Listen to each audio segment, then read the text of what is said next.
Abojo ozawajinka kwainin, mangdo dem, maniwana kaning mage mishkwa jibikong and donjaba, nagijnendam gibajaying mumpi. Hello everyone, my name is Michelle.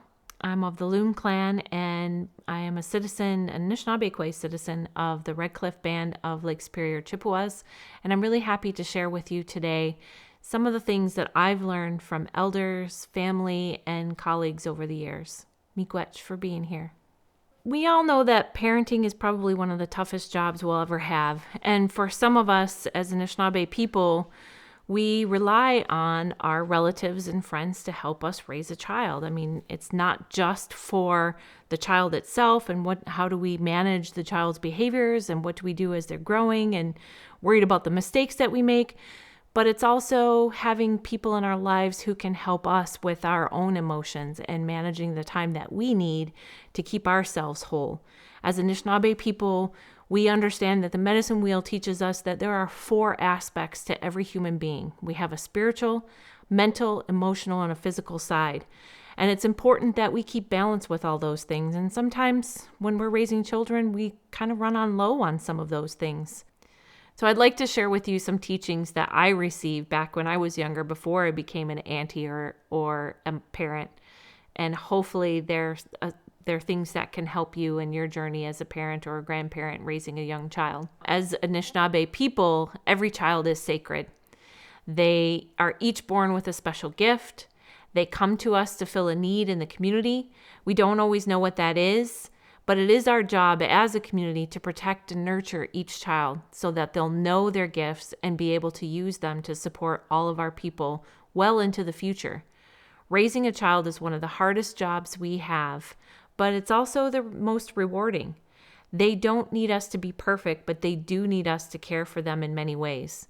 In challenging times, it's important that we ask for help. And I know that was one of the things I had to learn as a parent, especially, being in my 20s and being so independent before I had children. Who needs to ask for help? It's hard, but we need to do it. And there are people out there that will help you. We don't know why children sometimes behave the way they do. And it's not because they're trying to manipulate us.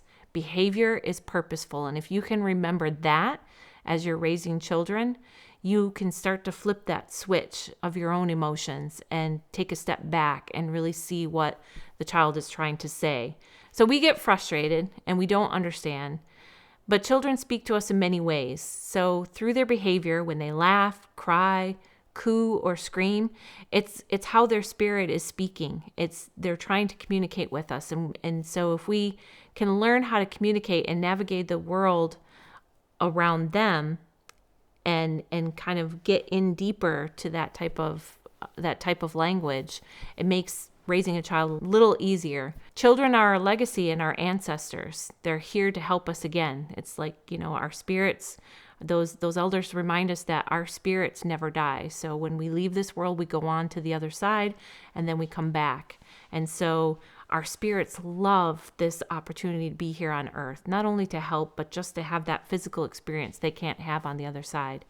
So it's important that while we're all here together, our children, our relatives, our friends and family, that we carve out quality time for sharing, for telling these kinds of stories, for reminding each other that we care. When we learn, play, or work together, that's all goes into teaching the child and modeling for a child. And we know it wasn't long ago that even my grandparents and some of my aunties and uncles were forced into boarding schools. And so we had that interruption of quality time with your family. And we have so much of it right now, that opportunity to be together. Let's take advantage of that. So when the community works together to make children a priority, we heal the wounds of the past and ensure a successful future. As part of this Childhood is Sacred project that we're doing, we have a number of resources that we've pulled together. And to learn more, you can go to the elders, family members in your community, check out your cultural department, what they have to offer, education programs, health departments. All of this wisdom that we need to have a good life is around us. We just need to reach out for it. You can also go to itcmi.org/launch, and we'll have resources there for you as well.